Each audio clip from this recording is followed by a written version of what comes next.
नमस्कार। Sports can के आज के संस्करण के साथ मैं प्रशांत कुमार आप सभी श्रोताओं का स्वागत करता हूं। आज के अंक में खेल जगत की तमाम खबरों पर विस्तार से चर्चा के लिए हमारे साथ स्टूडियो में मौजूद हैं वरिष्ठ खेल विशेषज्ञ सचिन कुमार। सचिन जी, स्पोर्ट्स कैन कार्यक्रम में आपका स्वागत है। धन्यवाद निशांत। आइए सबसे पहले नजर डालते हैं अब तक की स्पोर्ट्स हेडलाइंस पर। चौथे महिला T20 क्रिकेट मुकाबले में भारत ने श्रीलंका को दिया 222 रन का लक्ष्य।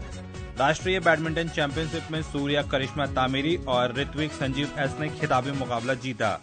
प्रधानमंत्री नरेंद्र मोदी ने आकाशवाणी से मन की बात कार्यक्रम में कहा, वर्ष 2025 खेल के लिहाज से एक यादगार साल और वर्ष 2025 का आखिरी fit India Sunday on cycle कार्यक्रम उत्साह के साथ संपन्न।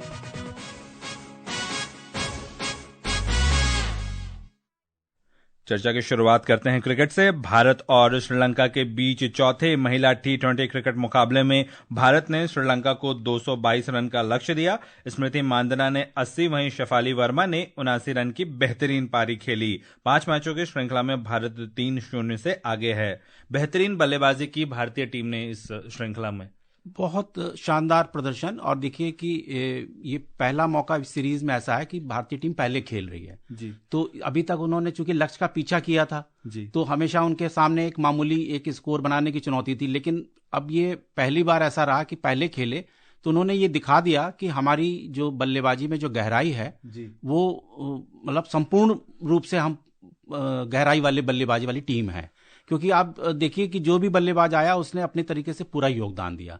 शुरुआत बहुत बढ़िया हुई। स्मृति मंधाना की विशेष रूप से तारीफ करनी चाहिए। उन्होंने 10,000 रन का आंकड़ा भी छुआ आज अंतर्राष्ट्रीय क्रिकेट में, मतलब जो तीनों फॉर्मेट हैं, और वो भारत की दूसरी ऐसी बल्लेबाज बन गई जो इस मुकाम तक पहुंची हैं। तो ये सब उपलब्धियां रहीं और जो रन है हमारे सामने जो दिख रहे हैं स्कोरबोर्ड पे, वो एक लाजवाब, मतलब एक आप कह सकते हैं कि पारियों की वजह से ये स्कोर भारत ने बनाया। और जैसे आपने स्मृति मांदना की बात की, 2-3 मुकाबलों में उनका बल्ला चला नहीं, लेकिन शेफाली वर्मा लगातार बेहतरीन प्रदर्शन कर रही हैं और इस मुकाबले में भी दोनों ने कीर्तिमान स्थापित किया, सबसे ज्यादा T20 इंटरनेशनल में 3,107 रन बनाने का। जी बिल्कुल, आप सही कह रहे हैं। अब देखिए कि स्मृति का 40 रन अभी तक टोटल आया था 3 पारियों में, मात्र 13 करीब का एक औसत था। लेकिन जो आज जो इन दोनों बल्लेबाजों ने पारी खेली, तो शेफाली का जैसे आप खुद ही बता रहे हैं कि वो फॉर्म में लगातार चल रही थी, वो उसको बरकरार रखने में सफल रही और यहां से स्मृति अब कम से कम वापस आई हैं जिस तरीके की पारी उन्होंने खेली है।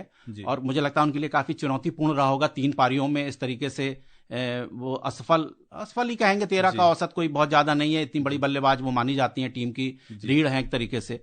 तो उसके बाद जिस तरीके की पारी खेली है, और एक कीर्तिमान आपने बताया और एक जो मैं कीर्तिमान उनके व्यक्तिगत बता रहा था, तो 2 कीर्तिमानों तक वो पहुंची। तो निश्चित तौर पे ये एक बढ़िया पारी है, भारतीय टीम के लिए एक बढ़िया शुरुआत है। 20 ओवर में इससे ज्यादा रन और हम भारतीय महिला टीम से और क्या उम्मीद करेंगे। 200 के आसपास सोच रहे होंगे जो मैच देखने वाले दर्शक हैं। हमारे कप्तान ने भी कहा था कि हमने कोई टारगेट नहीं सोचा है मन में, लेकिन हम कोशिश करेंगे कि बढ़िया स्कोर देने में सफल रहे जी। और 3 मुकाबलों में भारतीय टीम ने पहले टॉस जीतकर गेंदबाजी का फैसला किया था, जहां पे हमने देखा कि किस प्रकार गेंदबाजों ने बेहतरीन प्रदर्शन किया। अब भारत के पास एक बेहतरीन स्कोर है, गेंदबाजों के पास 222 रन का लक्ष्य जो दिया है। ऐसे में वैष्णवी हो गई या और क्रांति गौड़ हो गई, दीप्ति शर्मा हो गई, कितना आसान होगा उनके लिए इस रन को बचाना? नहीं, देखिए निश्चित तौर पे अगर बल्लेबाज अच्छा करते हैं तो गेंदबाजों के लिए काम आसान हो जाता है। क्योंकि आप ये देखिए कि ये एक थोड़ा ऐसा चैलेंजिंग, क्या कहेंगे कि एक बहुत मुश्किल ही स्कोर है जहां तक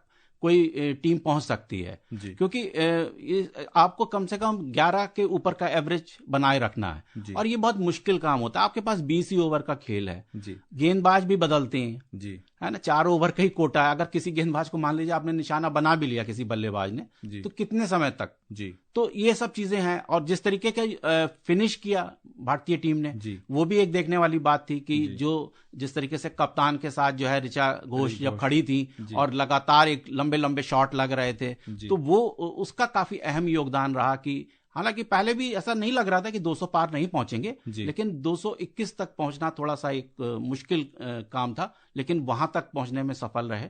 तो इससे जरूर विरोधी टीम तो एक बार की बल्लेबाजों की सामने अब चैलेंजिंग एक चुनौती है, पहाड़ पे चढ़ने, एवरेस्ट पे चढ़ने जैसा टारगेट है उनके लिए। तो गेंदबाजों का काम तो बहुत आसान हो गया होगा और हमारी गेंदबाजी अभी तक लगातार अच्छी रही है, चाहे वो दीप्ति रही हो, चाहे अन्य गेंदबाज रही, उन्होंने रेणुका रही हो, सबने अच्छी गेंदबाजी करी है। जी, आपने ऋचा घोष की भी बात की, तो 250 के स्ट्राइक रेट से आज उन्हें बल्लेबाजी करने का मौका मिला, 40 रन बनाए 16 गेंद पर। बहुत बढ़िया बल्लेबाजी कर रही थी। हम लोग स्टूडियो में आने से पहले आपके साथ खुद आपके जो टीवी पे देख रहे थे खेल, तो वो तो बहुत जबरदस्त खेल वो दिखा रही थी, क्योंकि देखिए अब सीरीज आपके हाथ में है, अब आपको अपनी तैयारियों के एक तरीके से धार देने वाली बात है जी। जो अब आगे वाले समय में जो भी टूर्नामेंट होने, हालांकि ज्यादातर तो यही कहा जा रहा है कि ये विश्व कप की तैयारी, लेकिन अभी उसमें मुझे लगता है समय है, जून में होना है वो इंग्लैंड में जाके, तो अभी तो ये साल का अंत है, तो लेकिन माना तो यही जा रहा है कि उसी तैयारी के सिलसिले में अभी सब जितनी भी श्रृंखलाएं खेली जा रही हैं, जितनी भी सीरीज हो रही हैं, और उसी हिसाब से टीम को एक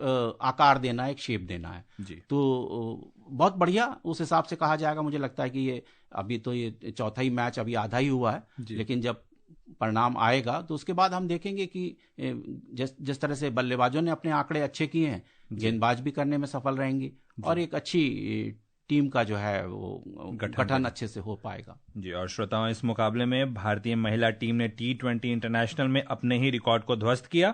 221 रन बनाकर 216 रन उन्होंने वेस्टइंडीज के खिलाफ बनाए थे। उधर बीसीसीआई ने आगामी अंडर-19 एक दिवसीय विश्व कप के लिए आयुष मात्रे को कप्तान नियुक्त किया है। ये प्रतियोगिता 15 जनवरी से 6 फरवरी तक जिम्बाब्वे और नामीबिया में खेली जाएगी। वहीं 14 वर्षीय वैभव सूर्यवंशी को दक्षिण अफ्रीका दौरे के लिए कप्तानी सौंपी गई है। ये श्रृंखला 3 से 7 जनवरी तक खेली जाएगी। दक्षिण अफ्रीका का जो टूर है वो काफी अहम होगा अंडर-19 एक दिवसीय विश्व कप के मद्देनजर। जी बिल्कुल, देखिए वही जैसे हम लोग अभी चर्चा कर रहे थे अपनी भारतीय महिला क्रिकेट टीम की, तो वो भी एक तैयारी के तौर पे उस दौरे को लिया जा रहा है जी। 2 महत्वपूर्ण खिलाड़ी नहीं होंगे उसमें जो वर्ल्ड कप टीम में लिए गए हैं, तो इसलिए सूर्यवंशी जो है वहाँ कप्तानी संभालेंगे, लेकिन अन्य खिलाड़ी उनके साथ होंगे टीम वाले। मुझे लगता है कि अच्छा ही प्रदर्शन होना चाहिए। काफी अच्छी फॉर्म में चल रहे हैं सूर्यवंशी, अगर कप्तान के तौर पे भी उसी तरीके से वो कुछ कर दिखाते हैं तो ये एक सोने पे सुहागा जैसी बात होगी उनके लिए। और व्यक्तिगत तौर पे तो वो एक अपने लिए कीर्तिमान स्थापित कर ही रहे हैं। और जहां तक बात है उनके साथ टीम में जो खिलाड़ी हैं, अभिज्ञान कुंडू, उन्होंने दोहरा शतक लगा के कुछ समय पहले ये अपना दमखम दिखाया था। एरन जॉर्ज ने भी अब लगाया, बिल्कुल एरन जॉर्ज भी हैं उनके साथ, तो अच्छी टीम होगी। और अंडर-19 से ही निशांत आप सब जानते हैं कि लंबा इतिहास रहा है कि इसी टीम से हमें सीनियर टीम के लिए खिलाड़ी मिलते हैं जी। तो और राहुल द्रविड़ ने भारतीय सीनियर टीम का कोच बनने से पहले इसीलिए अंडर-19 टीम की कोचिंग करनी चाहिए थी, क्योंकि उन्हें मालूम है कि जो टैलेंट है जो हमारा वो वहीं से ही आएगा। और पूर्व में भी हम देखते रहे, जितने भी हमारे बड़े खिलाड़ियों के आप नाम लीजिए, सब अंडर-19 खेल के ही यहाँ तक पहुंचे हैं जी। तो इस टीम पे ज्यादा अच्छा फोकस भी होना चाहिए, बीसीसीआई का भी फोकस होना चाहिए जी। हमें भी लगातार निगाह रखनी चाहिए कि कौन खिलाड़ी अच्छा कर रहे हैं जी। उनकी प्रशंसा हो, वो आगे आए और भविष्य में हमारी सीनियर टीम के लिए वो कुछ करें, उसके मतलब जी देश में और जी बिल्कुल परचम लहराएं जी। चलते हैं बैडमिंटन कोर्ट की ओर। विजयवाड़ा में 87वीं सीनियर राष्ट्रीय बैडमिंटन चैंपियनशिप में सूर्या करिश्मा तामिरी ने महिला सिंगल्स का खिताब जीत लिया है। सूर्या करिश्मा ने फाइनल में तन्वी पात्री को हराया। उधर महिला डबल्स में शिखा गौतम और अश्विनी भट्ट ने प्रिया देवी कोंजंगबन और श्रुति मिश्रा को खिताबी मुकाबले में हराया। उधर पुरुष सिंगल्स में ऋत्विक संजीव एस ने भरत राघव को हराकर खिताब जीता। हरिहरन और रुबन कुमार की जोड़ी ने मिथिलेश कृष्णन और प्रेजन को हराकर पुरुष डबल्स का खिताब अपने नाम किया। वहीं मिक्स डबल्स के फाइनल में सात्विक रेड्डी के और राधिका शर्मा ने आशीष सूर्या और अमृता पी को हराकर खिताबी मुकाबला अपने नाम किया। बेहतरीन प्रदर्शन किया सभी खिलाड़ियों ने साल का अंत खिताब जीतकर जी। बिल्कुल, देखिए सूर्या करिश्मा की जहां तक बात की जाए, उन्होंने टॉप सीड उन्नति उड्डा को हराया, उसके बाद उन्होंने रक्षिता श्री को हराया, वो भी उनसे ऊपर के रैंकिंग, बहुत ऊपर के रैंकिंग खिलाड़ी थी। तो इस तरीके से देखा जाए तो जो हमें नेशनल चैंपियन मिली हैं वो काफी यंग हैं और उनसे बहुत उम्मीदें रहेंगी जी बैडमिंटन प्रेमियों को, बाकी खेल प्रेमियों को, क्योंकि ये एक लंबे समय बाद ऐसा देखने को मिल रहा है कि भाई इतने यंग खिलाड़ी ऐसे जीत के आ रहे हैं। और ऐसा नहीं है कि भारतीय बैडमिंटन टीम का जो प्रदर्शन है वो भी काफी सुधरा है जी। बतौर टीम सुधरा है, बतौर व्यक्तिगत तौर पे खिलाड़ियों का अच्छा रहा है। तो भारतीय बैडमिंटन अच्छी दिशा में जा रहा है, मुझे लगता है निशांत जी। प्रधानमंत्री नरेंद्र मोदी ने कहा कि वर्ष 2025 खेल के लिहाज से एक यादगार साल रहा। आकाशवाणी से मन की बात कार्यक्रम में आज प्रधानमंत्री ने पदक विजेताओं और खिलाड़ियों की प्रशंसा की। हमारी पुरुष क्रिकेट टीम ने आईसीसी चैंपियंस ट्रॉफी जीती। महिला क्रिकेट टीम ने पहली बार विश्व कप अपने नाम किया। भारत की बेटियों ने women's blind T20 world cup जीतकर इतिहास रच दिया। एशिया कप T20 में भी तिरंगा शान से लहराया। पैरा एथलीटों ने विश्व चैंपियनशिप में कई पदक जीतकर ये साबित किया कि कोई बाधा हौसलों को नहीं रोक सकती। प्रधानमंत्री ने जब भारतीय टीम ने अच्छा प्रदर्शन किया हो, चाहे वो पैरा गेम्स हो या फिर क्रिकेट हो, बैडमिंटन हो, तो उनसे मिलकर उनका उत्साह बढ़ाया। नहीं, देखिए, ये एक अच्छी मुझे पहल लगती है अभी जो वर्तमान हमारे प्रधानमंत्री हैं श्री नरेंद्र मोदी जी, क्योंकि जब भी कोई चाहे किसी भी बड़े मंच पे हो या और भी जो अन्य दीगर प्रतियोगिताएं हैं, वहां से खिलाड़ी जीत के आते हैं, तो वो या तो उनसे बात करके या उनसे व्यक्तिगत तौर पे मिल के उनका हौसला बढ़ाते हैं। और यही नहीं, मतलब वो हर खिलाड़ी के बारे में जानना भी चाहते हैं, और मुझे लगता है कि जब वो मिलते हैं उनसे, उससे पहले उसके बारे में जानकारी भी थोड़ी बहुत वो रखते हैं कि इस खिलाड़ी का क्या मजबूत पक्ष है, ये क्या पसंद करता है, परिवार किस तरीके का है इनका, और वो उनसे उसी तरीके की फिर वो बात करते हैं जिससे कि वो लोग उनके साथ सहज हो सकें। आप देखिए ना कि खिलाड़ी तो बड़े साधारण पृष्ठभूमि से आते हैं, मेहनत मशक्कत करके वो यहाँ तक पहुंचते हैं, लेकिन फिर सीधे अगर आप कोई प्रतियोगिता जीत के आ रहे हैं, क्या सीधे प्रधानमंत्री से मिलने जाना उनके आवास पे, तो ये एक बड़ी चीज होती है। जैसे हमें नीरज चोपड़ा का याद है कि भाई तुम्हें चूरमा पसंद है, किसी से कहा हम पराठे खाएंगे तुम्हारे घर आके, या अपने वहां से कुछ लेके आना जो तुम्हें ये पसंद है। तो इस तरीके की वो सहज करने वाली बातें करते हैं। इसके अलावा भविष्य की बातें भी उनसे पूछते हैं कि भाई अब अगली प्रतियोगिता होगी, तुमने क्या तय किया है, तुमने क्या सोचा है, तुमने क्या लक्ष्य बनाया है। तो काफी अच्छा, मतलब एक कह सकते हैं कि बतौर मतलब देश के तो वो प्रमुख ही हैं, लेकिन खेलों की भी जिस तरह से वो चिंता करते हैं और उनके बारे में सोचते हैं, तो ये भी एक बहुत अच्छा सकारात्मक पहलू है। जी।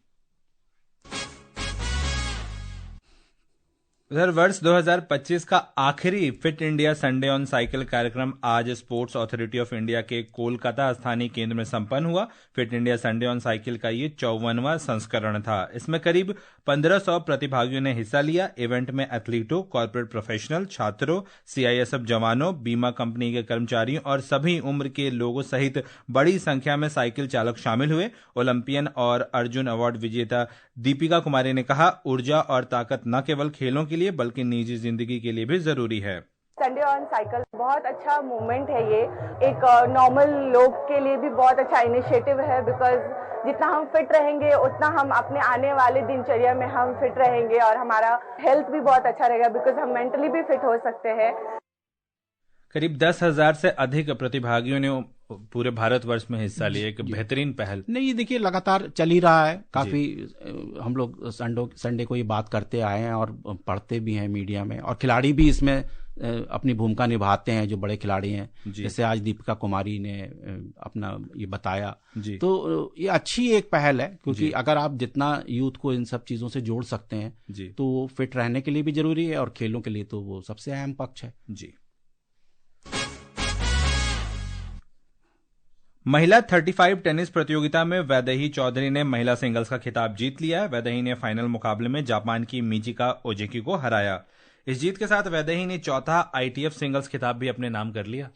नहीं, वैदेही का प्रदर्शन काफी, जैसे हम बैडमिंटन में बात कर रहे थे करिश्मा की, उसी तरीके से आप इस यहाँ पे वैदेही के लिए कह सकते हैं कि उन्होंने भी काफी बेहतरीन प्रदर्शन किया, काफी बड़े खिलाड़ियों को हराया, सीडेड प्लेयर्स को हराया अपने से ऊपर, और ये खिताब अपने नाम किया। तो वो भी अपनी एक अच्छी एक पहचान बनाना चाह रही हैं। और ये टूर्नामेंट का जो लेवल है वो ऐसा है कि बहुत ही नीचे से ऊपर के बीच में है ये। तो आगे जाने के लिए इस टूर्नामेंट में अच्छा प्रदर्शन बहुत जरूरी है। जी। और श्रोताओं, श्रीलंका ने अपने पारी की शुरुआत कर दी है। दूसरे ओवर में उन्होंने बिना किसी नुकसान के 16 रन बना लिए हैं।